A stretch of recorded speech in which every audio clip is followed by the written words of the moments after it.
To the On the Job Hunt Hour. I am here with co-author of Leadership Without Excuses, Jeff Grimshaw. Jeff, thanks for being on. Thanks for having me. So tell me about behavioral economics, because that's sort of the foundation of your philosophy in this book.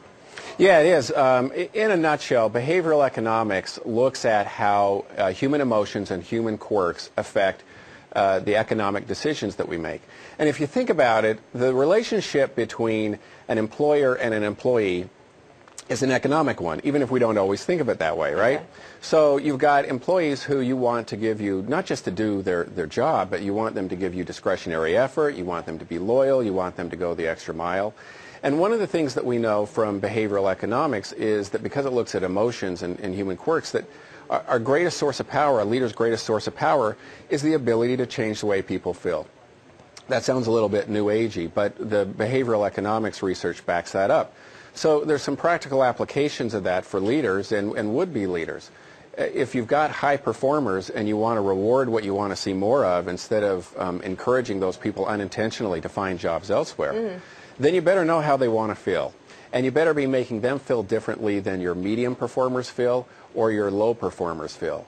Which is common sense, I know, but in too many organizations, just the opposite happens. Yeah, maybe it isn't. Common sense in theory, but not in practice. Not in practice. You know, what we've seen in far too many organizations is that leaders will give their saints, their top performers, those people who are always accountable, more work to do to compensate for their sinners, those people who you can never count on, because they don't want to take the distasteful actions that are required to hold those poor performers accountable. It's good for those leaders in the short term because you know, you can count on those saints to keep doing all the work, but it doesn't work long term. You burn those people out, they're going to start to look for a better boss.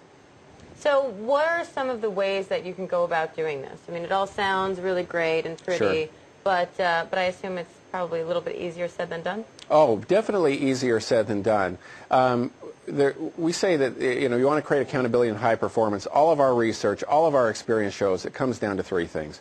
Are you communicating clear and credible expectations? You know, human beings, the problem with human beings, one of them is we can't read minds. And so we tend to find in organizations that leaders get very sloppy in communication. We think we're on the same page, and you send people off and they're looking for a rock, and they come back and it turns out that's not the rock you were looking for, you know? And so one of the things that we preach is how do you get more precise in the way that you communicate expectations. You've also got to create compelling consequences for the behavior you want to see.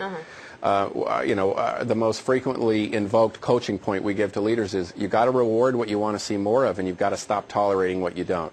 And that's one that, again, falls squarely in the category of common sense, but it's amazing when you go into organizations how many leaders are rewarding people who get results, or at least short-term results, but are getting them in the wrong way. And then they wonder why morale goes down. They wonder why no one else is feeling motivated to do things the right way. And it's because you're always going to get more of what you reward. You're always going to get more of what you tolerate. And then the third thing, that third condition of accountability, is you've got to lead conversations that are grounded in empirical reality. And I know that sounds maybe a little bit fancy or academic or consultant speak, but what we mean by that is in a lot of organizations, people make lots of decisions and they pursue projects and initiatives when there's actually things that people are pretending not to know. And it leads to dumb decisions. I mean, one of the things that is the most, I think, prominent example right now is that if you take a look at what happened on Wall Street, people made really dumb decisions based on something that was going against common sense. I mean, the people who made those, Goldman Sachs is in the news, the people who were the counterparties in those investments were betting on the fact that home prices could continue to increase way disproportionately to actual incomes. I mean, that defies eighth grade logic. But people were making huge gambles on that, and that's just one of the most obvious examples of what happens in organizations when people get fixed on something and stop having reality-based conversations. It leads to trouble.